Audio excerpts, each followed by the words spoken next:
कर दी।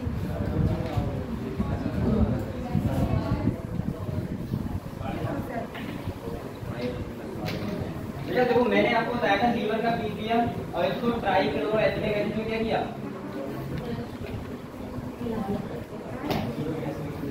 मिला दिया हमने, और ये क्या बन जाएगी, फ्लोरिक फॉर्म बन जाएगी। क्या बन जाएगी? और इसको हम लोग कॉटन कपड़े से क्या करेंगे, फिल्टर करके देंगे। अगर जो फिल्टर हो रहा है तो उसे क्या बोलते हैं, एसिड सॉल्वेबल, और जो नहीं हो रहा है तो उसे क्या बोलते हैं, एसिड इनसॉल्युबल। ये तो बताया था। ये वाला कौन सा था, फिल्टर वाला, जो फिल्ट्रेट हो रहा था, ठीक है। और जो फिल्ट्रेट होते हैं उन्हें क्या बोलते हैं, माइक्रोमोलिक्यूल्स। क्या बोलते हैं, माइक्रोमोलिक्यूल्स। और जो बेटा नहीं होते उन्हें क्या बोलते हैं, मैक्रोमोलिक्यूल। एक तो ये बताया था। इसके बाद मैंने कहा था जिसका मॉलिक्यूलर वेट 1000 डाल्टन से कम हो। मैंने क्या कहा था, जिसका मॉलिक्यूलर वेट 1000 डाल्टन से कम हो, कौन क्या होता है, माइक्रोमोलिक्यूल। तो मैंने कहा था मॉलिक्यूलर वेट अगर बेटा कम है किससे, 1000 डाल्टन से, तो उसको क्या बोलेंगे, माइक्रोमोलिक्यूल। और मैंने कहा था जिसका मॉलिक्यूलर वेट बेटा 1000 डाल्टन से क्या हो, ज्यादा हो, तो उसको क्या बोलेंगे, मैक्रोमोलिक्यूल। इतना पढ़ा दिया था आपको। तो बेटा एक तो आपको ये तरीका पता लगा। इसके बाद एक कौन सा लगा, एसिड सॉल्वेबल और एसिड इनसॉल्वेबल। इसके बाद हमने बताया था माइक्रोमोलिक्यूल में क्या क्या आ जाएगा, बताओ। जैसे अमाइनो एसिड आ जाएगी,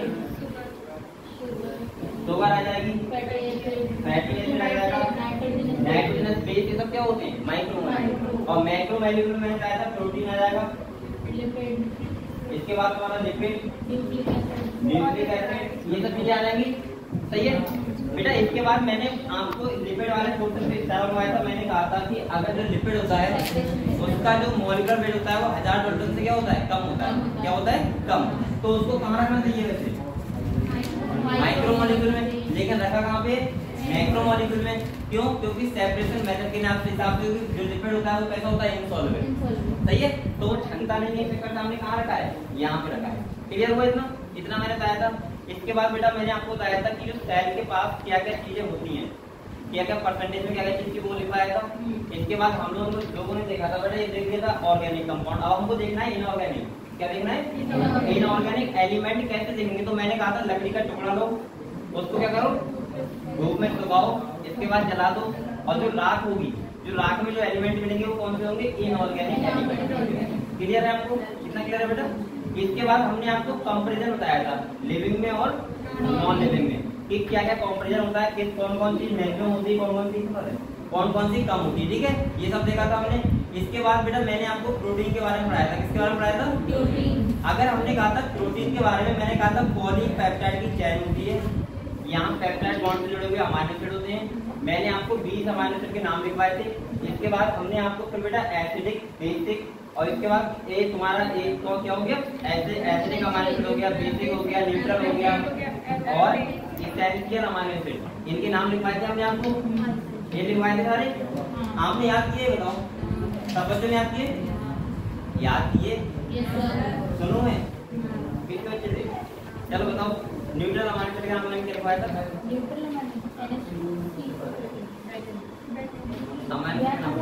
वैलिन। ठीक है।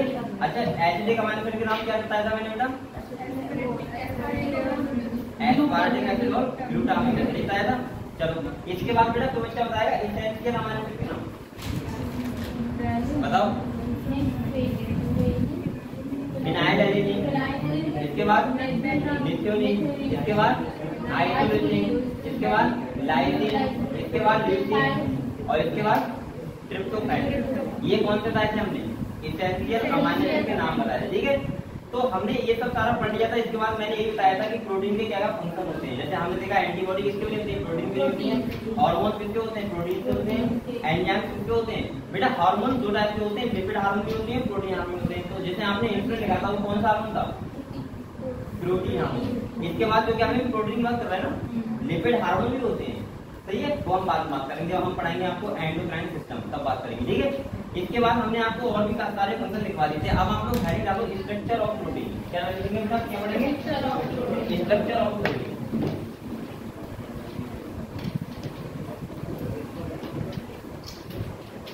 अब बेटा मैं आपको नोट भी करवा रहा हूँ, आपको मेहनत कर लो।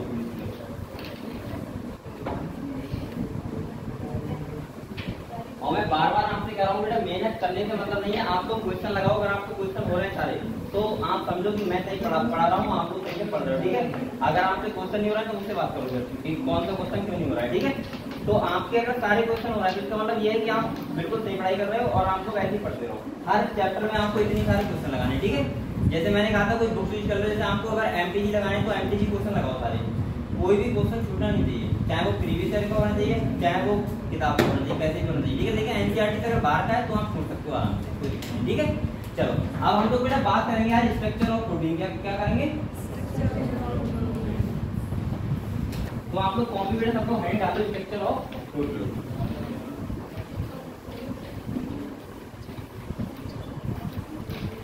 तो हम लोग यहाँ पे बेटा 4 टाइप के स्ट्रक्चर पढ़ते हैं, कितने टाइप के?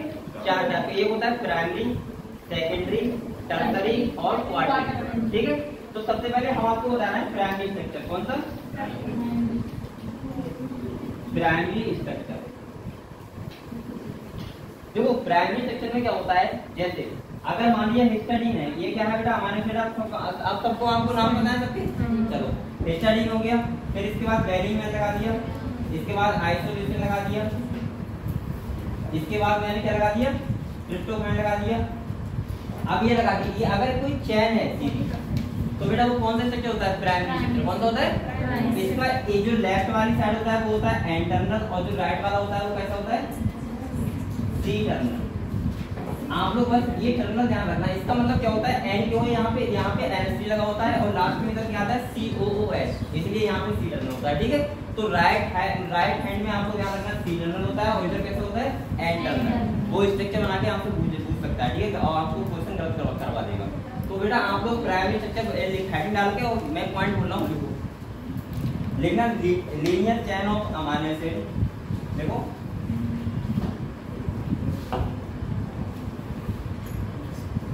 Chain of amino acid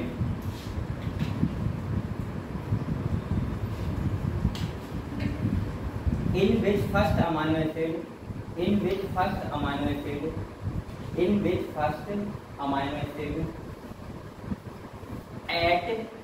at n terminal। क्या लिखना है बेटा आपको? n terminal। First amino acid at n terminal। और आप लोग ब्रैकेट में बेटा ये भी लिखना लेफ्ट हैंड। ये कौन सी साइड में होता है? लेफ्ट हैंड में होता है। कौन सी साइड में होता है? ये बहुत इंपॉर्टेंट है, बच्चे भूल जाते हैं। मेरा लेफ्ट हैंड में एन टर्मिनल था या अब या कौन सा था? सी टर्मिनल, ठीक है। और ये कौन साइड में होता है? Right side. आप लोग कुछ ट्रिक बना लो ऐसे ध्यान रखने के लिए। सी बॉल क्या होता है? कप होता है, कप। हाँ क्या हुआ? देखो लेफ्ट साइड, इसके बाद मेरा ब्रेक बंद करो और देखो last amino acid add, last amino acid add, देखो last amino acid add C terminal, C terminal लिख लिया। और ब्रैकेट में लिख लो बेटा राइट एंड। कितना लिखोगे? राइट एंड, ये राइट साइड में, ठीक है। और आप लोग ये स्ट्रक्चर बना के और इतना लिख के रखोगे, ठीक है। प्राइमरी स्ट्रक्चर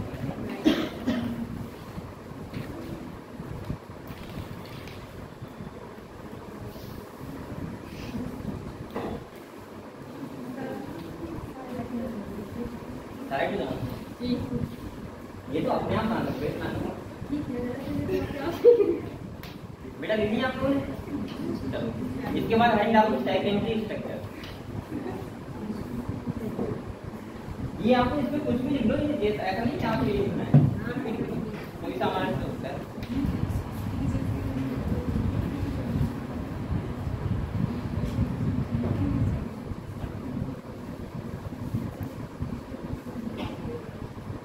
देखिए जो सेकेंडरी स्ट्रक्चर होता है वो होता है हेलिकल स्ट्रक्चर। कैसा होता है? और हेलिकल स्ट्रक्चर कैसा होता है बताओ? तो अच्छा होता है, कैसा होता है? Helical structure. डीएनए होता है, डीएनए कैसा स्ट्रक्चर होता है? हेलिकल। स्प्रिंग देखा है आपने? स्प्रिंग वो कौन सा स्ट्रक्चर है? Helical structure. तो आप लोग डैश लगा कर देखो सेकेंडरी स्ट्रक्चर में, देखो हेलिकल स्ट्रक्चर, या ऐसे देखो right handed helical structure, right handed helical structure. बेटा एक बात और बताऊं आपको पता है जो डीएनए होता है वो, अगर आपने कभी सोचा है कि वो कैसा होता है, राइट हैंडेड होता है लेफ्ट हैंडेड होता है? राइट हैंडेड होता है बेटा। आपने कभी डीएनए को ऐसे, बच्चे ये बात सोचते नहीं है कि हम डीएनए कैसे बना रहे हैं, आप लोग बनाते हो डीएनए ऐसे बनाते हो ना, ये आप लोग सही बना रहे हो, लेकिन अगर आपने कभी ऐसा बनाया तो ये गलत हो जाएगा, क्योंकि ये पता है कैसी फैशन में, लेफ्ट हैंडेड फैशन में, और ये वाला कैसा है, राइट हैंडेड फैशन में। हाँ जेड तो होता है, लेकिन हमें तो राइट हैंडेड फैशन में डीएनए होता है हमेशा। कौन सा फैशन होता है? राइट हैंडेड फैशन होता है, तो हमें हमेशा ऐसे बनाना चाहिए। सही है। तो यहाँ पे जो सेकेंडरी स्ट्रक्चर होता है वो कैसा होता है, राइट हैंडेड हेलिकल स्ट्रक्चर। देखिए बेटा चलो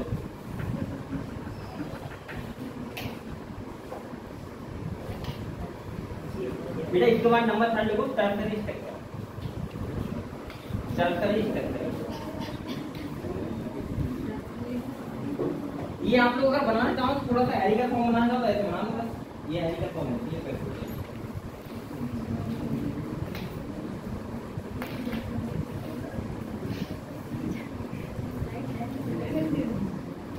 और टर्सरी स्ट्रक्चर होता है तो कैसा होता है, 3D स्ट्रक्चर। कैसा होता है, 3D, जिसे बोलते हैं बुलन लाइक। जो उनका बुला देखा है आपने, उल्टा हुआ वैसे। तो आप लोग टर्सरी स्ट्रक्चर में आगे लिखो,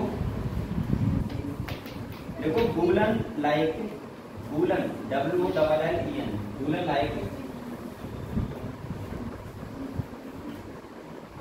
बुलन लाइक 3D स्ट्रक्चर। ठीक है, बस में इसका आप लोग कैसे बना सकते हो, ऐसे कुछ भी कर लो, ऐसे बना सकते हो, बस स्ट्रक्चर हो दिखा।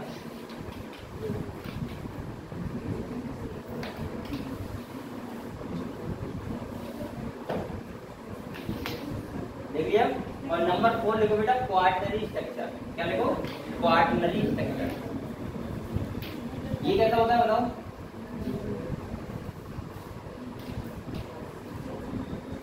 बताओ। क्यूब लाइक कैसा होता है, क्यूब लाइक। जो आपने हीमोग्लोबिन के स्ट्रक्चर देखा है, हीमोग्लोबिन ऐसे ये स्ट्रक्चर होता है किसका, क्वार्टरली स्ट्रक्चर। तो देखो इसमें क्वार्टरली लिखो, देखो more than one polypeptide, more than one polypeptide. Quarterly structure है डालनी आपने, देखो more than one polypeptide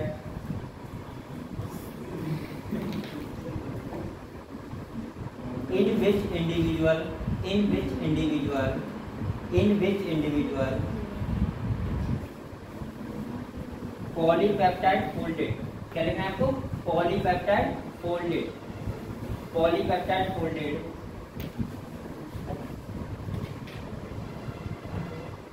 and arranged in the form of folded, polypeptide folded and arranged in the form of tube, and arranged in the form of tube। tube देखा है, समझेगा। और इसका हम लोग एग्जांपल लिख सकते हो बेटा, हीमोग्लोबिन। क्या लिख सकते हो, हीमोग्लोबिन। इसमें 2 अल्फा और 2 बीटा होते हैं ना, 2 अल्फा और 2 बीटा चैन होती है। एग्जांपल देखो हीमोग्लोबिन। ये लोग हीमोग्लोबिन कहाँ पे होता है बेटा, आरबीसी के पास क्या होता है, हीमोग्लोबिन होता है। अच्छा हीमोग्लोबिन काम क्या होता है पता है आपको, क्या होता है, रेड ग्लोमेरुलर ब्लड का। हाँ ये भी एक काम ही है। और दूसरा काम होता है ऑक्सीजन O2 CO2 का ट्रांसपोर्टेशन, वो किसका कारण होता है, हीमोग्लोबिन। सही है। आरबीसी में हीमोग्लोबिन का होता है, O2 CO2 का ट्रांसपोर्ट। हम लोग बोलते हैं कि आरबीसी का हो रहा है। ठीक है, चलो बेटा ये बताओ, इतना क्या हुआ आपको, एग्जांपल लिख दिया हीमोग्लोबिन। चलो तो आपको बेटा ये बताओ, प्रोटीन के बारे में पूरा क्लियर हो गया। सही है, हमने स्ट्रक्चर देख लिया भाई, इतना ही। यहाँ से क्वेश्चन अगर आएगा तो इतना ही आराम से जाएगा। ठीक है, कोई भी क्वेश्चन नहीं। अब हम लोग नेक्स्ट टॉपिक पढ़ेंगे बेटा, न्यूक्लिक एसिड। कौन सा पढ़ेंगे, न्यूक्लिक एसिड। चलो तो आप लोग हेडिंग डालो, न्यूक्लिक एसिड। बच्चे बोलते हैं कहाँ, वो भी याद है बेटा।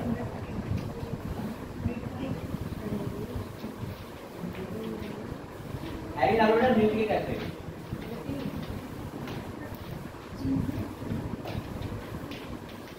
न्यूक्लिक एसिड की आज चर्चा करेंगे डिटेल में। ठीक है, आपको सारी समझ जाएगी, डीएनए क्या होता है, आरएनए क्या होता है, कैसा क्या।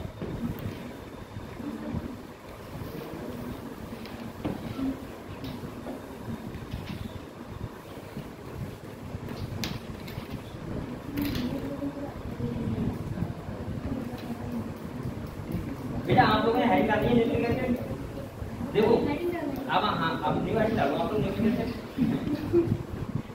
बेटा अब हम लोग को समझते हैं पहले, देखो मैंने आपसे कहा था न्यूक्लिक एसिड का मतलब होता है क्या होता है कि न्यूक्लिक एसिड क्या है, एक जेनेटिक मटेरियल क्या है, जेनेटिक मटेरियल जिसमें आता है डीएनए और आरएनए।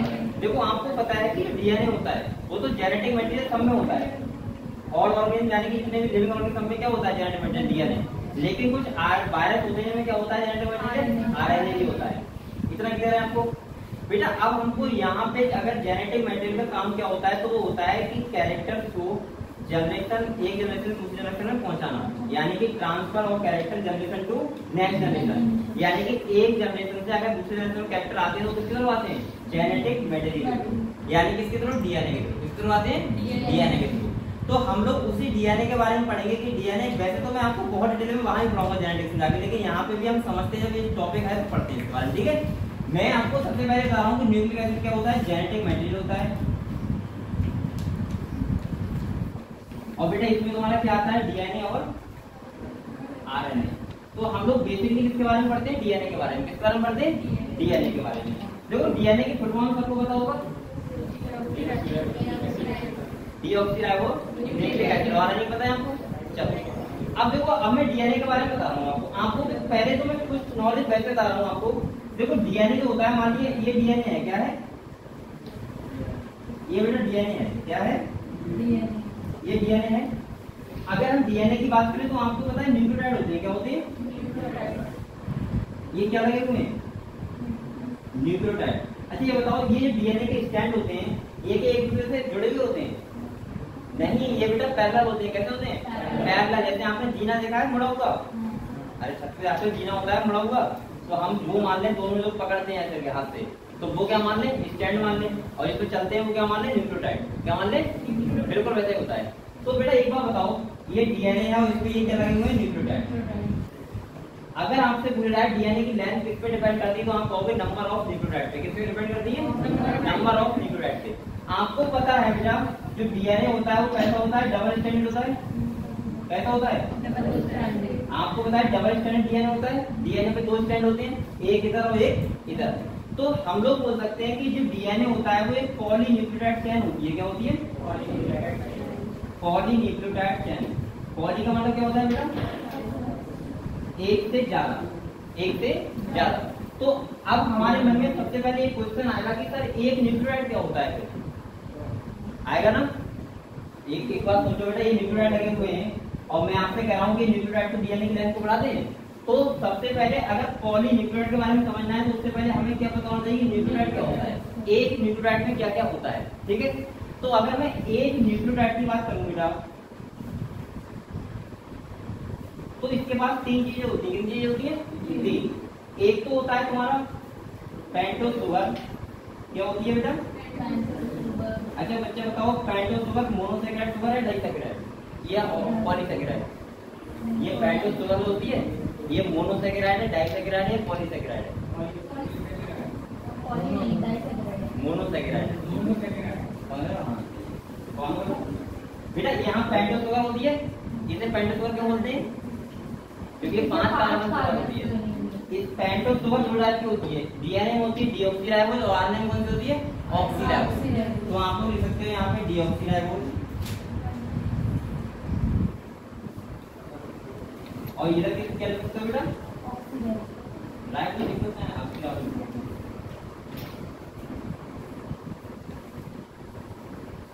चलो देखो पेंटोस शुगर का दूसरा होता है बेटा फॉस्फेट ग्रुप। क्या होता है, फॉस्फेट ग्रुप होता है। और तीसरा बेटा होता है नाइट्रोजनस बेस। क्या होते हैं, नाइट्रोजनस बेस। आप लोग ध्यान समझना, अगर मैं एक न्यूक्लियोटाइड को ले लूं, क्या ले लूं, एक न्यूक्लियोटाइड, तो उसमें क्या क्या होगा, पेंटोस शुगर लगी होगी, फॉस्फेट ग्रुप लगा होगा और क्या लगा होगा, नाइट्रोजनस बेस। आपको पता है नाइट्रोजनस बेस जो होते हैं, आपको नाम पता होंगे, एडिनिन, गुआनिन आपने सुना होंगे, साइटोसिन, थायमिन, यूरेसिल, ये नाम सुने आपने। अब देखो जो नाइट्रोजनस बेस होते हैं वो आपको पता है कितने टाइप होते हैं, दो टाइप होते हैं। कितने टाइप होते हैं, एक होते हैं, एक आते हैं प्यूरिन्स में, एक आते हैं पिरामिड में, ठीक है। प्यूरिन्स में जो आते हैं बेटा हमारे, वो आते हैं एडेनिन और ग्वानिन, और जो पिरामिडिन में आते हैं वो क्या आते हैं बेटा? साइटोसिन, थायमिन और यूरेसिल। ये तो आपको पता है ना।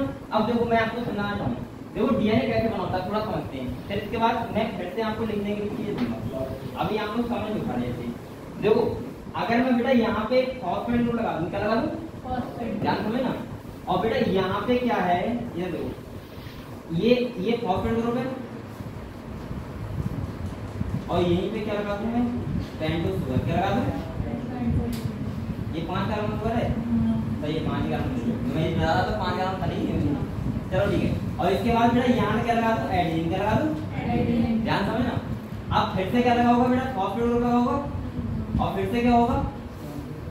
पेंटोस शुगर होगी, और फिर से मान क्या लगा दूं? थायमिन। ठीक है, मैं इंटरनेट से दिखा रहा हूं कैसे होता है ये। अब एक बार बताओ, एडेनिन के साथ क्या लगता है बताओ? थायमिन। क्या लगा होता है?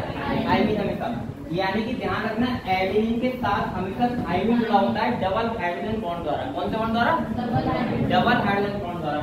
और जो ग्वानिन से लगा होता है वो साइटोसिन लगा होता है ट्रिपल हाइड्रोजन बॉन्ड द्वारा। पता है आपको? यानी कि मैंने बोला एडेनिन हमेशा ऐड होता है थायमिन से, और ग्वानिन ऐड होता है साइटोसिन से। ये होता है डबल हाइड्रोजन बॉन्ड द्वारा, और ये होता है ट्रिपल हाइड्रोजन बॉन्ड द्वारा। ठीक है। अब देखो यहाँ पे बेटा एक बताओ, एडेनिन के साथ क्या होगा? थायमिन लगा होगा, और थायमिन के साथ यहाँ पे क्या होगी? शुगर होगी लगी, क्या होगी? और इधर क्या है? फॉस्फेट। क्या है? अब देखो इधर फिर से आ जाओ, फिर से तो क्या लगा दो? फॉस्फेट ग्रुप लगा दो, और क्या लगा दो? और यहाँ पे क्या लगा बताओ? एडेनिन। बेटा देखो ये डीएनए का क्या बन रहा है? स्टैंड बन रहा है। क्या बन रहा है? जो हम लोग देखते हैं ऐसे बनाते हैं ऐसे, ये अगर तुम ये स्टैंड निकालोगे तो इसका स्ट्रक्चर ऐसा दिखेगा। अब देखो एक न्यूक्लियोटाइड में क्या क्या है? एक तो तुम्हारा ये है, इतना जो सिस्टम है ये कितने है बताओ? एक न्यूक्लियोटाइड नहीं है क्या है? क्या क्या? फॉस्फेट ग्रुप, पेंटोस शुगर और नाइट्रोजनस बेस। समझ गए आप लोग एक न्यूक्लियोटाइड क्या होता है? क्लियर हुआ? क्लियर हुआ बेटा? एक न्यूक्लियोटाइड का मतलब होता है यानी कि नाइट्रोजनस बेस, पेंटोस शुगर और फॉस्फेट ग्रुप, इसे मिला के एक न्यूक्लियोटाइड बोलते हैं। अब देखो एक ये हो गया, एक ये हो गया न्यूक्लियोटाइड, ऐसे जुड़ते रहते हैं, चैन क्या बन जाती है? पॉलीन्यूक्लियोटाइड। क्या बन जाती है? पॉली। इसलिए हम डीएनए को बोलते हैं पॉलीन्यूक्लियोटाइड की चैन। एक नाम यहाँ पे और आता है न्यूक्लियोसाइड। क्या आता है बेटा? न्यूक्लियोसाइड। ये न्यूक्लियोसाइड क्या होता है? कोई चलता है? ये मिसप्रिंट हो गया, न्यूक्लियोसाइड न्यूक्लियोटाइड एक ही है। देखो ना, फॉस्फेट ग्रुप साइड होता है, अगर मैं फॉस्फेट को हटा दूं तो क्या बचेगा? न्यूक्लियोसाइड। क्या बचेगा? न्यूक्लियोसाइड। तो ये बताओ हमको जो बेसिक चीजें थी वो क्लियर हुई? क्लियर हुई? मैंने कहा कि जो डीएनए होता है वो पॉलीन्यूक्लियोटाइड की चैन से मिलकर बनता है। ठीक है। एक न्यूक्लियोटाइड की बात करें तो उसमें क्या क्या होता है? फॉस्फेट ग्रुप, पेंटोस शुगर और नाइट्रोजनस बेस। ऐसे न्यूक्लियोटाइड जुड़ते रहते हैं, डीएनए की लेंथ बढ़ती जाती है। ठीक है। अगर आपसे पूछा जाए बेटा ये बताओ जो डीएनए होता है उसकी बैकबोन जो होती है, बैकबोन का मतलब क्या होता है? स्ट्रैंड। ये किससे बना होता है? तो आप बताओ, आप बता दो किससे होता है? फॉस्फेट से और दो शुगर से। शुगर फॉस्फेट क्या होता है? इसकी बैकबोन होती है डीएनए की। क्लियर हुआ? अगर आपसे पूछा जाए बताओ जो डीएनए होता है, डीएनए होता है उसके दोनों जो स्ट्रैंड होते हैं वो कौन से बॉन्ड से जुड़े होते हैं? तो बताओ कौन से बॉन्ड से जुड़े होंगे? हाइड्रोजन बॉन्ड से, क्योंकि बेटा यहाँ पे तो हाइड्रोजन बॉन्ड लगा हुआ है। देखो समझ गए आप लोग? एक बात और समझो, चलो इतना क्लियर हुआ आपको? भी इतना क्लियर हुआ? अब आपको मैं थोड़ा सा डीएनए के बारे में बता रहा हूँ, और ये मिटा दे रहा हूँ। ठीक है, मैं आपको फिर से लिखवा दूंगा। ठीक है, अभी हम समझते रहो। एक ही और होती है बेटा, अगर आपको समझ में आ गया तो फिर हमें चीजें बहुत आसान लगती है, और वैसे आप पढ़ोगे तो आपको इतना आसान नहीं लगेगा। आप देखो अगर मैं डीएनए की बात करूँ, डीएनए है क्या है? ये डीएनए है। ठीक है। आपको पता है यहाँ पे क्या लगे हुए? नाइट्रोजन बेस लगे हुए हैं, AAT। ये मैं कैसे बना सकता हूँ? कोई दिक्कत नहीं है।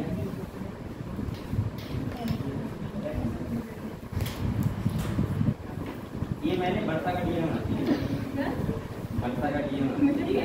अब देखो यहाँ पे बेटा, यहाँ पे बताओ एडेनिन कैसे लगा होगा? डबल हाइड्रोजन बॉन्ड लगा, किससे? थायमिन।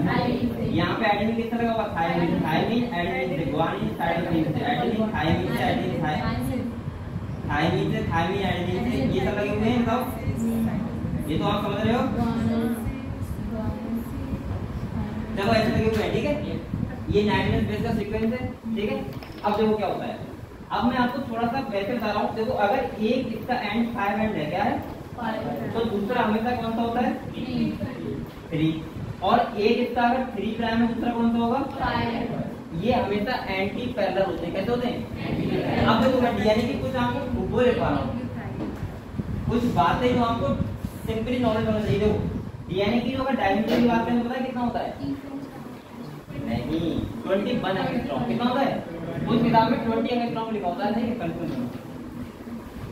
बेटा अगर आपने पूछा है एक न्यूक्लियोटाइड से दूसरे न्यूक्लियोटाइड की डिस्टेंस कितनी होती है, तो होती है 3.4 एंगस्ट्रॉम। कितनी होती है? अगर एक न्यूक्लियोटाइड से दूसरे न्यूक्लियोटाइड की डिस्टेंस पूछी जाए तो कितनी होती है? 3.4 एंगस्ट्रॉम, ठीक है। अगर ये नैनोमीटर में कन्वर्ट करोगे तो आएगी 0.3 नैनोमीटर। कितनी आएगी? जो भी आपके एनसीईआरटी ने नैनोमीटर में दिया है, एंगस्ट्रॉम में नहीं दिया। इसके बाद देखो बेटा, अब देखो यहाँ पे पूछा जाता है एक हेलिक्स की डिस्टेंस बताओ। क्या पूछा जाता है? एक हेलिक्स, तो उसमें आते हैं 10 बेस पे। कितने आते हैं? 10 बेस पे। एक हेलिक्स का मतलब होता है एक बार घूमना। अब देखो अगर मैं एक हेलिक्स की बात करूँ तो मान लीजिए 10 बेस पे आ रहा है। कितना आ रहा है बेटा? तो मैं कर ले रहा हूँ 3.4 इंटू 10, तो कितना आ जाएगा? 34 एंगस्ट्रॉम। अगर मैं इसको नैनोमीटर में कन्वर्ट करूँ तो आ जाएगा ये 3.4 नैनोमीटर। कर सकते हो ना? तो ये कितनी डिस्टेंस आ गई? एक हेलिक्स की। अब देखो बेटा इतना करूँ आपको। अब देखो अगर हम डीएनए की बात करें तो ये सब देखो, अब मैं कुछ बेसिक चीज बता रहा हूँ आपको। जैसे राइट हेडेड फैक्टर होता है डीएनए, कैसे होता है? राइट हैंडेड फैशन होता है पहली चीज। ये समझ के आप लोग राइट हैंडेड फैशन क्या है, क्योंकि ये डीएनए हमेशा ऐसे ही बनता है, ठीक है। इसके बाद देखो एक गैस पेपर था, उसमें ऐसे बनाता था, मैंने कहा जैसे साथ में चला जाते। इसके बाद देखो बेटा एडेनिन हमेशा किससे बनता है? थाइमिन से। कौन से बनता रहा? डबल हेडेड बॉन्ड द्वारा। तो आप ऐसे लिख सकते हो एडेनिन किससे बनता है? थाइमिन से। कौन से बॉन्ड द्वारा? डबल हाइड्रोजन बॉन्ड द्वारा, ठीक है। अगर हम बात करें बेटा गुआनिन जो होता है वो किससे होता है? साइटोसिन से। कौन से बॉन्ड द्वारा? ट्रिपल हाइड्रोजन बॉन्ड द्वारा, ठीक है। इसके बाद देखो डीएनए का जो मीडियम होता है वो कैसा होता है? एसिडिक। कैसा होता है डीएनए? एसिडिक। और बेटा इसके बाद डीएनए पे अगर चार्ज ज्यादा होता है कौन सा होता है? Negative charge. कैसा होता है डीएनए? Negative charge.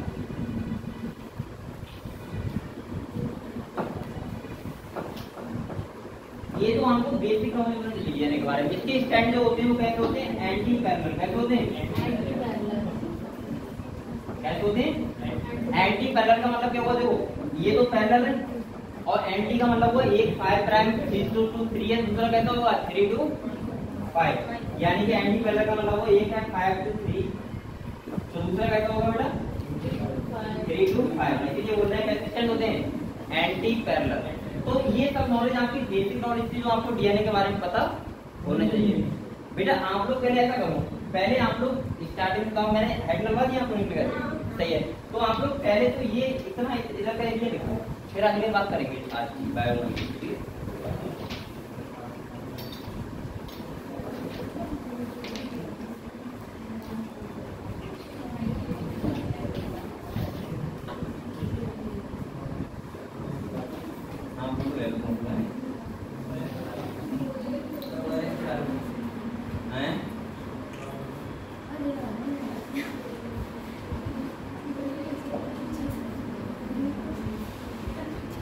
जिसको जो बातें लिखनी है वो लिख लो। अगर आपको देखो ये सब काम आपको जेनेटिक्स में भी आएगा, ठीक है, लेकिन जेनेटिक्स में फिर से पढ़ाऊंगा, लेकिन अभी आपको बायो वन जो स्टार्ट हुआ है मैंने सारी बातें आपको बता दी, ठीक है, एक बार, इससे आप कंफ्यूज ना हो डीएनए वाले।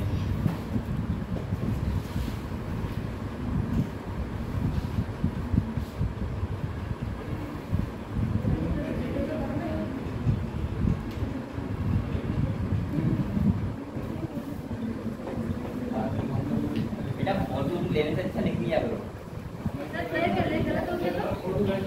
इसलिए थोड़ी सी जगह छोड़ी, बाकी पूरा लिख लेते हैं। लिख रहे हैं? हाँ लिख रहे हैं सर। अरे इनको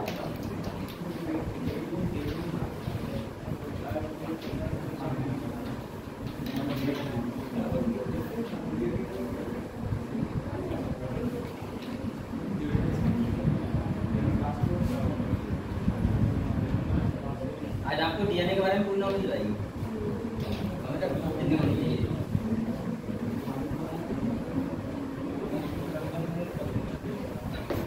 आज वो अच्छा नहीं है, तो गाड़ी से आते हैं, बाइक से आते हैं, वो उधर बैठते हैं वहाँ पे।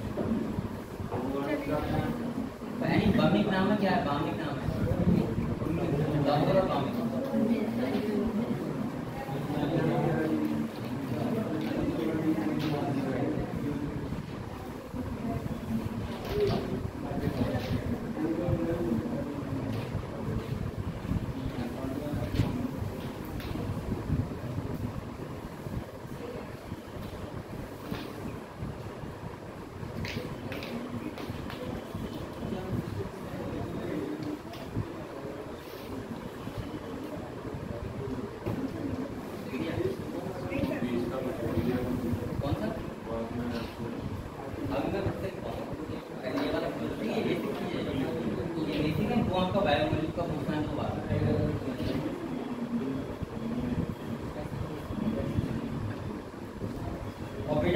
बार-बार कह रहा हूँ कि जितनी भी थ्योरी आपकी एनसीईआरटी की वो यहीं से कवर करके आया हो, ठीक है। जो मैं टॉपिक यहाँ से कंप्लीट कर रहा हूँ तो इसका मतलब ये है कि आप यहीं पढ़ के उसको याद करके तब पढ़ जाओगे। घर पे जाके खाली क्वेश्चन लगाओगे फिर उसको। अगर आप इतना काम करते रहोगे तो फिर आपका बहुत कल्याण होगा।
अगले पढ़े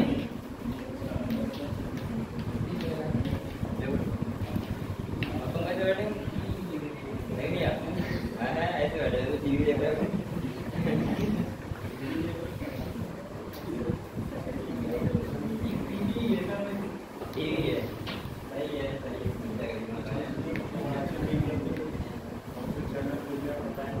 बच्चों का जो ये वाला फील्ड है वो सबसे ज्यादा एंजॉयमेंट का होता है।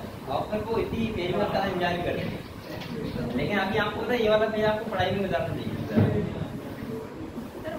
तो मुझे लगता है कि आपका फ्यूचर में बहुत बड़ा काम है।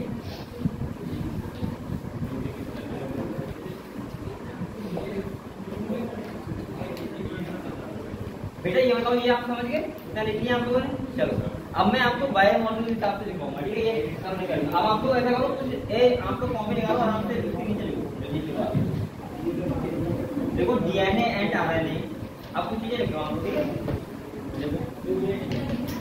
एक बात और बताऊं बेटा, देखो ये सब वैसे किताब में लिखा हुआ है, मेरा कोई मतलब नहीं लिखवाने का, लेकिन लिखवाने से क्या होता है आपके माइंड में बहुत चेंज होता है। अगर आप एक बार लिख लोगे तो आपके ऊपर बहुत चीजें तैयार रहती है।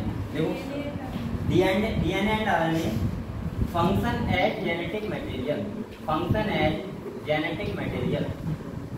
DNA and RNA function as genetic material.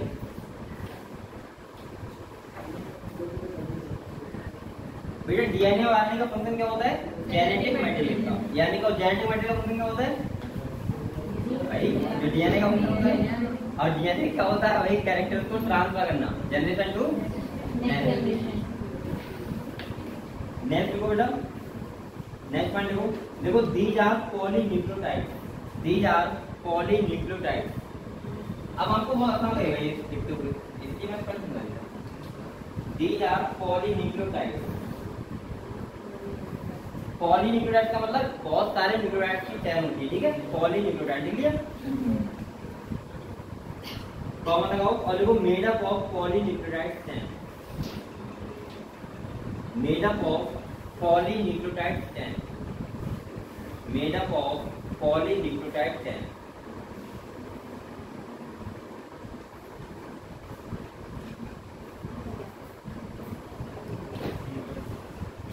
लिख लिया बेटा इसमें।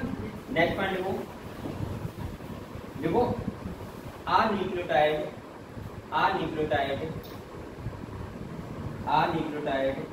has three chemically components,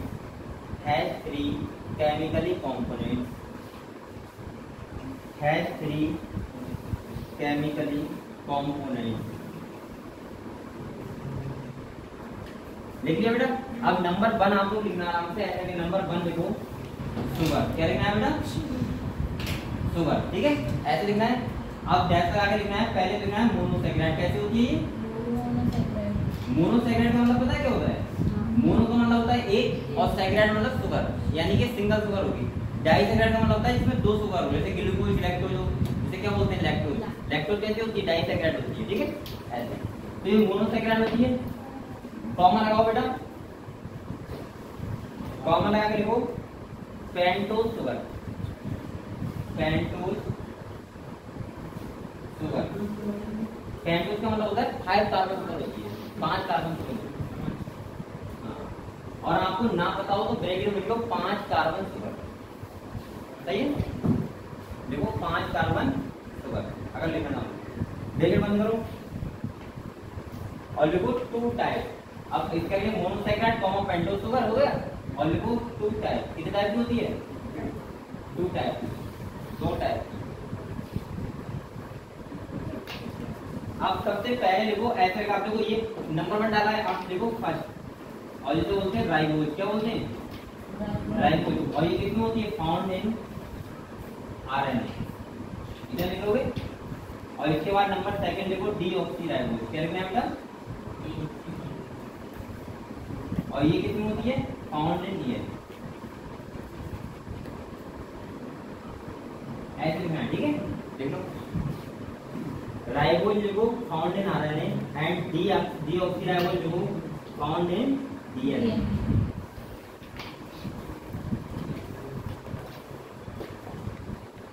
अच्छा, राइबोज का कोई फॉर्मूला होता है? बताओ,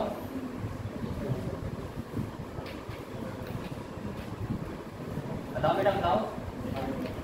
C5, जब 5 कार्बन को बता रहा हूँ तो आपको पता होना चाहिए। C5H10 और O5, और डीऑक्सीराइबोज का पता क्या होगा? C5H10O4। अगर ना पता हो तो लिखो। हाँ, राइबोज शुगर में लिखो C5H10O5, लिख लिया। और डीऑक्सीराइबोज लिखो C5H10O4, O5 राइबोज में, और डीऑक्सीराइबोज में 4 कर दो बस, सही है बेटा। चलो, इसके बाद नंबर 2 में डालो फॉस्फेट ग्रुप। शुगर हो गया, 3 कंपाउंड बनाने हैं हमको। सेकंड क्या है बेटा? Phosphate group. और फॉस्फेट ग्रुप लिख के लिख दो नीचे, ये होता है CO4-, ऐसे लिखा, ठीक है। अब ज्यादा मुझे केमिस्ट्री आती नहीं है कि आप मुझे लोगों से CO4- आया कैसे, मुझे ये पता है CO4-, ठीक है। देखो, इतना लिख लिया बेटा, इतना लिख लिया, लिख लिया। अब नंबर 3 लिखो बेटा नाइट्रोजनस बेस। यहाँ पे ब्लू वाइट है,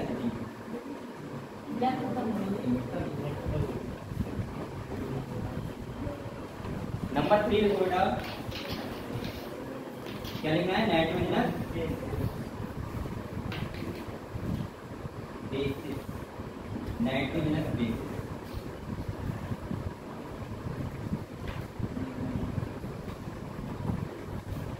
अब इसके नीचे लिखना है 2 टाइप। कितने टाइप होती है? 2 टाइप। ये सब मैं बता चुका हूँ, ठीक है। अब आपको पानी लिखवा रहा हूँ 2 टाइप। एक नंबर 1 लिखो प्यूरिन,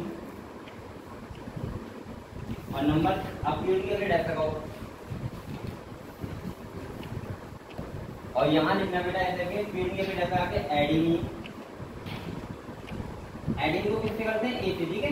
और ग्वानिन को किससे करते हैं? G से, ऐसे, ठीक है। एडिनिन और ग्वानिन, ठीक है, ये आते हैं प्यूरिन। और इसके नंबर 2 लिखना है आपको पिरामिडिन। क्या लिखना है? पिरामिडिन। और यहाँ पे कौन कौन सा आएगा बताओ? साइटोसिन आएगा,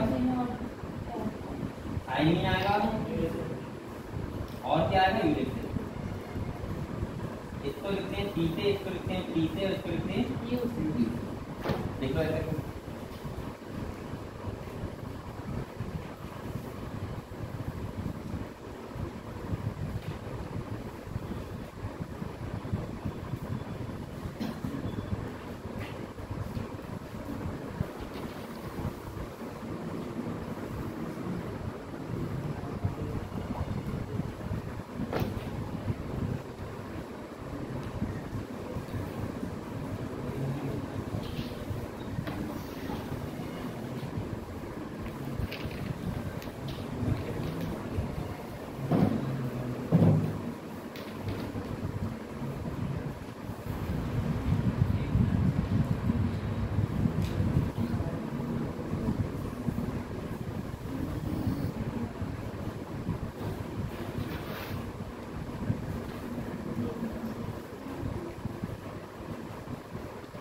लिया, इतना लिया बेटा, इतना लिख दिया।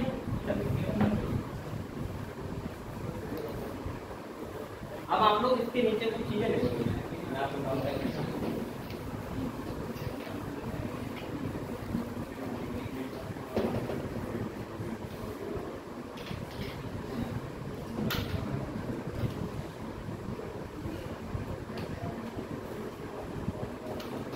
अब आप लोग थोड़ा सा स्ट्रक्चर मान लो, फॉस्फेट, इसके बाद आप लोग यहाँ पे शुगर ले लो डायरेक्ट, ठीक है, कोई दिक्कत नहीं। इधर क्या ले लो बेस, ये समझ जाओगे आप लोग क्या है फॉस्फेट, शुगर और बेस।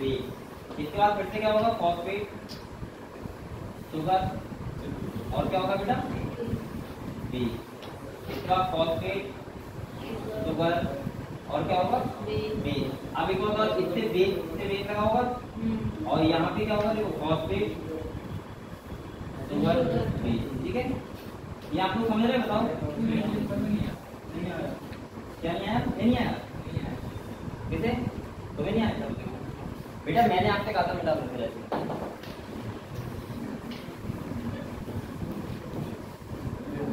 देखो बेटा ये बताओ एक न्यूक्लियोटाइड में क्या क्या होता है? मैंने बताया था पेंटोस शुगर, फॉस्फेट ग्रुप और एक नाइट्रोजनस बेस। तो हम जो डीएनए ऐसे बनाते हैं, सही है। अब देखो ये क्या लगेगा बताओ न्यूक्लियोटाइड, लेकिन जब इसका केमिकल स्ट्रक्चर देखोगे अंदर से तो वहां को कैसा दिखेगा वो दिखा रहा हूँ, सही है। तो देखो यहाँ पे लिख रहा हूँ फॉस्फेट, सही है। इसके बाद यहाँ पे मैं क्या करूँ पेंटोस शुगर लगा दूँ, ठीक है। और इसके बाद एडिनिन, सही है। ये एक स्टैंड की तरफ का आधा पोर्शन हो गया। अब देखो यहाँ पे क्या लगा होगा हाइड्रोजन बॉन्ड और इसके बाद हाइड्रोजन साथ में होता है थाइमिन, और थाइमिन का बेटा इधर क्या लगा होगा पेंटोस शुगर, क्या लगी होगी, और इधर क्या होगा फॉस्फेट ग्रुप। ये बेटा क्या हो गया एक न्यूक्लियोटाइड ऐसे लगे होते हैं। फिर से फॉस्फेट ग्रुप, यही तो बता रहा हूँ मैं, ये क्या बन रहा है स्टैंड ऐसे, और ये क्या है जो मैं ये दिखा रहा हूँ न्यूक्लियोटाइड, और ये क्या है स्टैंड, समझ गया आपको। अब देखो फॉस्फेट, फिर से क्या होगा यहाँ थाइमिन लगा दो, फिर से फॉस्फेट लगा दो, फिर से क्या लगा दो, फिर से क्या वाइन लगा दो, और इसके बाद क्या लगा दो। अब देखो यहाँ पे क्या होगा फिर से यहाँ फॉस्फेट लगा होगा, फॉस्फेट के बाद क्या लगा होगा और यहाँ पे थाइमिन का क्या होगा एडिनिन, क्या होगा समझ गए आप लोग। तो ये न्यूक्लियोटाइड चलने लगा था। और इसके बाद क्या है बेटा फॉस्फेट, फिर से क्या है शुगर, और इसके बाद वन का क्या होता है बताओ साइटोसिन पर हाइड्रोजन बॉन्ड वाला, ठीक है ऐसा होता है। अब अगर मैं एक तरफ क्या लिखूं 5 कराएं लिखूं, एक तरफ क्या होगा बताओ 3 और इधर 5 होगा तो क्या होगा समझ गए। ऐसा डीएनए होता है अंदर में, तो आपको ये बना दो। अब देखो एक बार समझ लो ये क्या है हाइड्रोजन बॉन्ड है। अब एक जो समझो यहाँ पे क्या होता है बेटा, यहाँ पे जो फॉस्फेट और बेस के बीच होता है वो होता है पता है कौन सा बॉन्ड?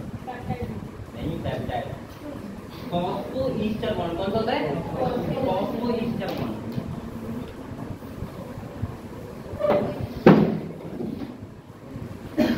अब एक बात यहाँ ध्यान समझे सब लोग बेटा देखो, अगर हमको पूछा है फॉस्फोईस्टर बॉन्ड कहाँ होता है और फॉस्फोडाइस्टर बॉन्ड कहाँ होता है, ये भी क्वेश्चन आता है ऐसे फॉस्फोईस्टर बॉन्ड और फॉस्फोडाइस्टर बॉन्ड।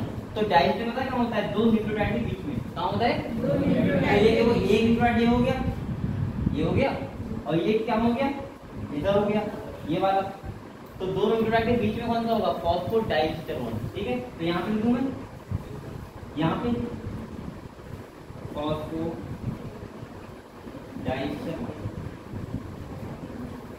चलो बेटा बनाओ, ये हाइड्रोजन बॉन्ड।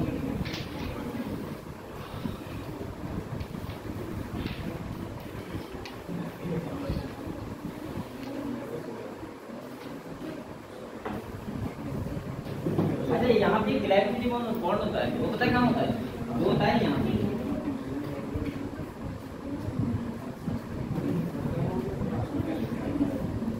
देख लो, सही है, एक आदमी के काम है।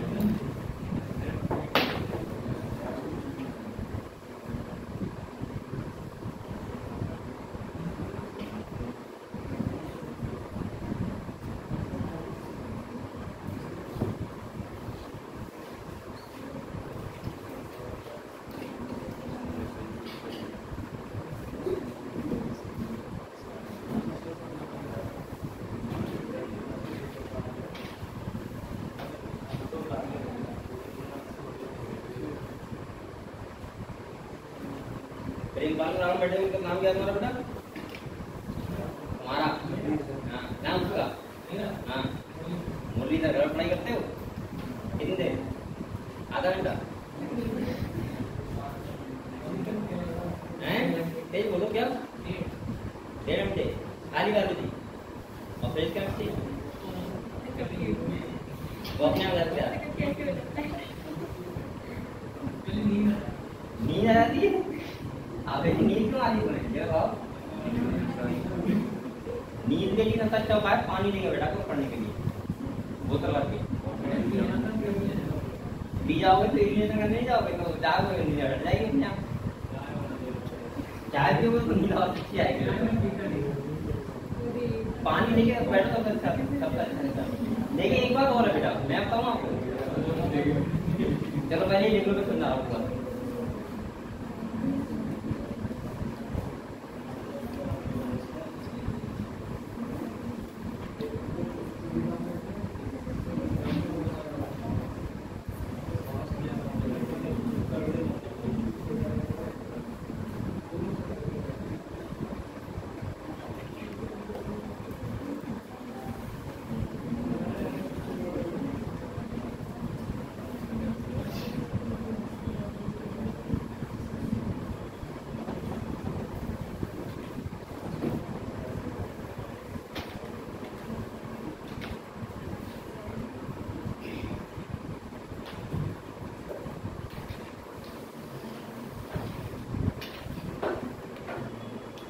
ये बताओ, ये बात आपको समझ गए? ये क्या है? स्टैंड है, ठीक है। ये क्या है? नाइट्रोजन बेस लगे हुए हैं, ठीक है। और ये क्या है? हाइड्रोजन बॉन्ड से लगे हुए हैं। तो दोनों स्टैंड ये हो गए, एक स्टैंड ये, एक स्टैंड ये, सही है। समझ लिया? लिख लिया ये? चलो अब देखो, पता है आपको नींद आती है, आपको नींद क्यों आती है? नींद का मतलब पता है क्यों आती है? मैं बता रहा हूँ। नींद का मतलब होता है कि आप मन लगा के नहीं पढ़ेगा। मन लगाने का मतलब पता क्या होता है? आपको कोई मूवी देखते मूवी तो आपको नहीं आती।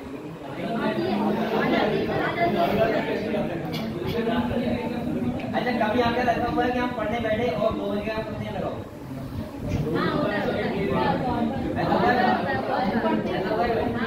कि पढ़ने बैठे 1 बजे क्या बेटा, मैं आपको 100% बता रहा हूँ। अगर आप पढ़ने बैठे हो और आपको इंटरेस्ट से पढ़ने बैठे हो, बताइए बहुत ज्यादा इंटरेस्ट है कि मैं ये तक पढ़ूंगा ही पढ़ूंगा, तो मैं नहीं मानता कि आप नहीं जा रहे। अब आप सोचिए, अगर मैं आधा घंटा पढ़ूंगा तो मजा नहीं आएगा। नींद तो आना स्वाभाविक है, लेकिन आप लोग कोई काम लगातार किया भी तो करो। अब आप लोग एक दिन पढ़े 1 बजे तक, दूसरे दिन सो गए 10 बजे, ऐसे काम नहीं चलेगा। अगर आप 1 बजे तक लगातार पढ़ रहे हो तो 1 बजे तक डेली पढ़ो, और 20 दिन तक आपको नींद आएगी, लेकिन आपको नींद नहीं आएगी।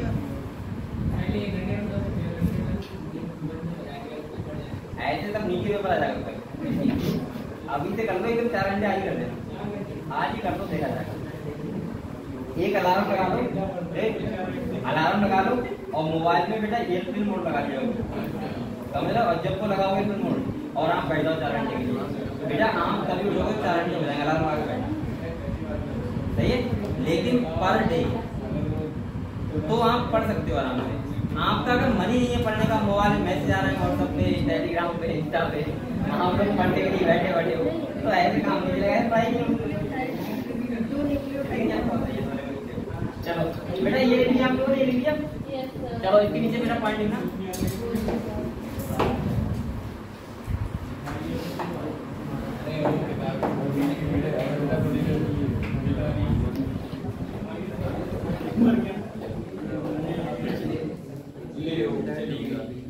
बेटा एक ऐसे हुए, इसके नीचे लिखना, लिखो आप लोग लिखो न्यूक्लियोसाइड। क्या लिखो? न्यूक्लियोसाइड। और इसके बराबर लिखना बेस प्लस नाइट्रोजनस, वो सॉरी बेस प्लस शुगर। इसे क्या बोलते हैं? ऐसे लिख के, ऐसे लिख के और ऐसे बंद कर लो ब्रैकेट हैं। इसके नीचे लिख लो न्यूक्लियोसाइड बेस प्लस शुगर। जैसे आपको ध्यान रहे, ठीक है, न्यूक्लियोसाइड क्या होता है? जब फॉस्फेट ग्रुप हम हटा देते हैं उसे क्या बोलते हैं? न्यूक्लियोसाइड, ठीक है।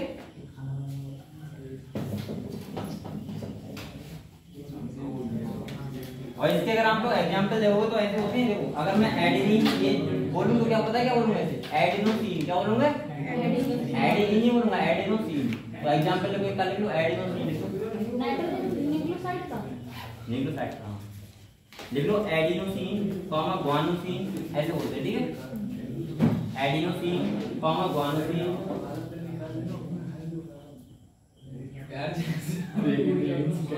मुझे तुम लोगों का याद नहीं, वहां का देख नहीं आती है कि तुम कर क्या रहे हो अपनी। एंड एडिनोसिन ग्वानोसिन लिख लिया बेटा, ये एग्जांपल की साइड मिल जाएगा, ठीक है। चलो इसके नेक्स्ट पॉइंट लिखना बेटा।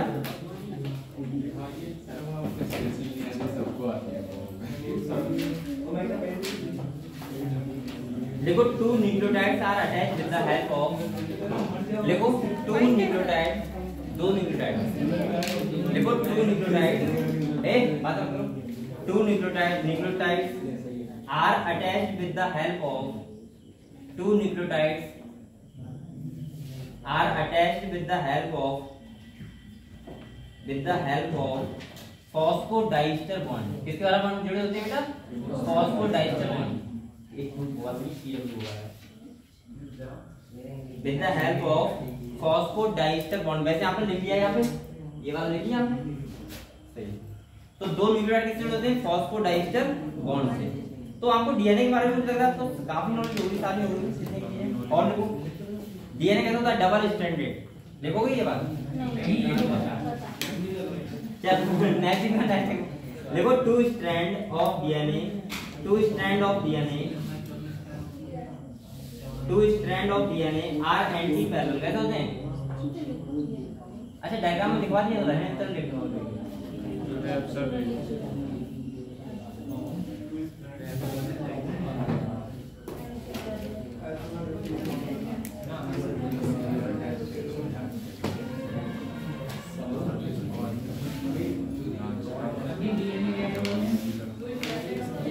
DNA are anti parallel, anti parallel.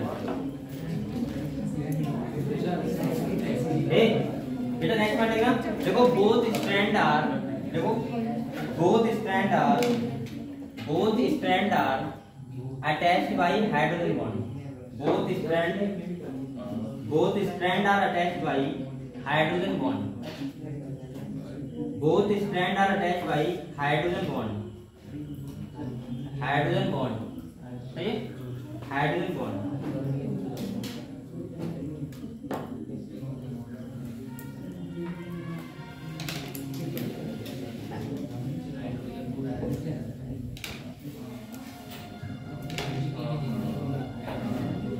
अच्छा आपको ये पता है डबल हेलिकल जो स्ट्रक्चर दिया था वो किसका मॉडल था?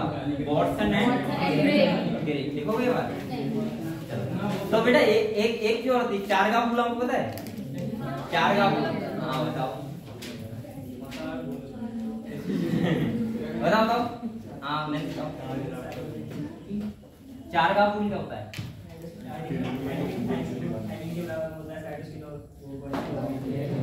सही कह रहा है वो। एडेनिन थाइमिन इक्वल होता है ग्वानिन, या ऐसे बोल सकते हैं A plus T equal to G plus. सही है। तो आप लोग देखो, चलो ये तो छोड़ो, अभी जो जेनेटिक्स पढ़ाएंगे अभी आप लोग खाली समझ लो। ये बताओ डीएनए के बारे में आपको सारी नॉलेज हो गई? किसी बच्चे को कंफ्यूजन हो तो जल्दी बताओ, अगर कोई भी कंफ्यूजन थोड़ा बहुत है। सारे आपको बॉन्ड क्लियर हो गए। नाइट्रोजन बेस आपको ये पता है बेटा, एडेनिन के साथ हमेशा क्या होता है लोग, थाइमिन ग्वानिन का क्या होता है। अच्छा एक बार बताओ, एक मिनट सुनो। देखो जो डीएनए होता है, ये देखो बेटा, जो डीएनए होता है उसमें एडेनिन के साथ क्या होता है, थाइमिन होता है, और ग्वानिन के साथ क्या होता है। लेकिन जब आरएनए होता है तो उसके केस में चेंज हो जाता है बेटा, थाइमिन के क्या होता है, ये ध्यान रखना। तो यहाँ पे एडेनिन के सामने क्या होगा, यूरेसिल, और ग्वानिन के साथ क्या होगा, ये भी लिख लो ठीक है, कॉपी कीजिए ठीक है। थाइमिन के आरएनए केस में क्या होता है, यूरेसिल। ये पूरा निकाल लेंगे यार, इतना गर्मी में हो रही है नहीं है, गर्मी तो नहीं है, एसी लगाएंगे। ये लिख लो बेटा, थाइमिन क्या होता है, यूरेसिल। अच्छा अब मैं आपसे क्या पूछ रहा हूँ, आप लोग डीएनए और आरएनए में डिफरेंस कर सकते हो, क्या क्या होता है? एक सिंगल स्ट्रैंड होता है, आप तो बता सकते हो आप लोग। चलो डीएनए ये मिटा दो बेटा, डीएनए आरएनए में डिफरेंस देखते हैं क्या क्या होता है। हाँ ये बता दिया, और बता ये तो पता ही है।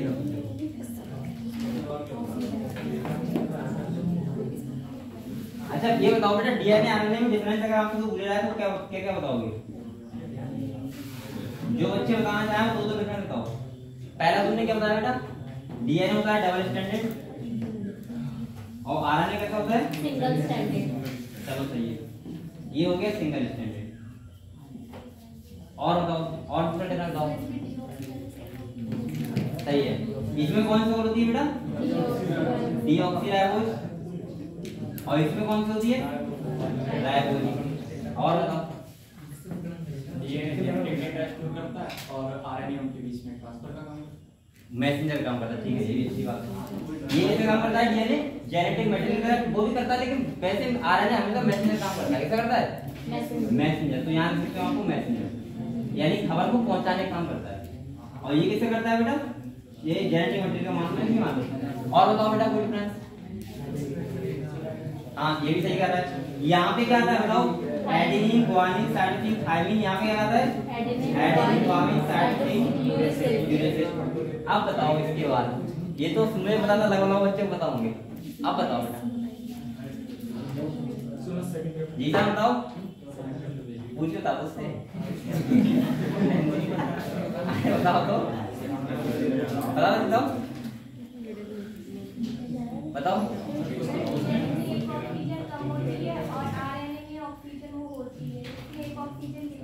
अच्छा वो तो तुम चलो शुगर में, वो तो छोड़ दो शुगर में। हाँ और बताओ, और कुछ बताओ। वो तो शुगर हमने लिख दिया था ये पॉइंट।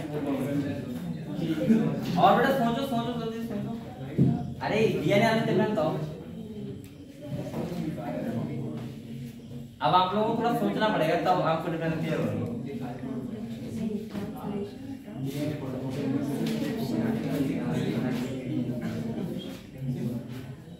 बेटा आपने स्ट्रक्चर नहीं बताई, पहली बात क्यों नहीं बनाया, बताया स्ट्रक्चर। इसका कैसा होता है, हेलिकल, और इसका कैसा होता है, लूप लाइक। कैसा होता है, लूप लाइक। ये ऐसा बोलते हैं हेयर पिन जो होता है, हेयर पिन बना हुआ उस टाइप का होता है। अच्छा और बताओ, इसके बाद बताओ। इसमें सर ट्रांसक्रिप्शन होता है, इसमें ट्रांसक्रिप्शन। ये भी सही कह रहे हो। ये देखो जो डीएनए के द्वारा प्रोसेस होती है क्या बोलते हैं, ट्रांसक्रिप्शन। जिससे डीएनए से आरएनए बनता है। तो इसे इसमें कौन सी प्रोसेस होती है, ट्रांसक्रिप्शन। और इसमें क्या करवाता है, ट्रांसलेशन। चलो और बताओ, ऐसे निकलते रहेंगे ना डीएनए से। हां बताओ आप लोग। उसका केंद्र पे होता है डीएनए, इसमें केंद्र होता है और इसमें स्टाइल होता है। अच्छा ये बता, ये न्यूक्लियस होता है, और ये कहाँ होता है, ये कोशिका होता है। कोशिका मतलब साइटोप्लाज्म होता है। ऐसा बोल सकते हैं, लेकिन बनता तो बेटा ये भी न्यूक्लियस है। सही। और बताओ लगभग हो ही गया, और क्या बताओगे। चलो अगर आपको इतने पता है, ये देखो अगर आपको इतने डिफरेंस पता है DIM, तो इसका मतलब ये है कि आपको सारे क्लियर हो गए। ठीक है बेटा, क्लियर हो गए। चलो हाँ बता रहे कुछ बेटा, क्लियर हो गए सारे। चलो तो आपको ये बताओ, ये सब DNA के बारे में, न्यूक्लियस के बारे में क्लियर हो गया। चलो इसके बाद हम लोग पढ़ेंगे बेटा पॉलीसैकेराइड। क्या पढ़ेंगे? पॉलीसैकेराइड। तो हम घर डालो पॉलीसैकेराइड। फिर कल ही करवाऊंगी पॉलीसैकेराइड, कल ही करवाऊंगा। ठीक है, कल को पॉलीसैकेराइड और लिपिड दोनों टॉपिक होंगे। ठीक है, और बेटा आप लोग एक काम किया करो, छुट्टी मत किया करो कोई बच्चा। मैं सबसे इसलिए कहता हूँ कि आप लोग बेटा अगर आप छुट्टी करोगे तो आपको समझना नहीं पाऊंगा। तो ये पढ़ लिया प्रेजेंट तो लगवा दो।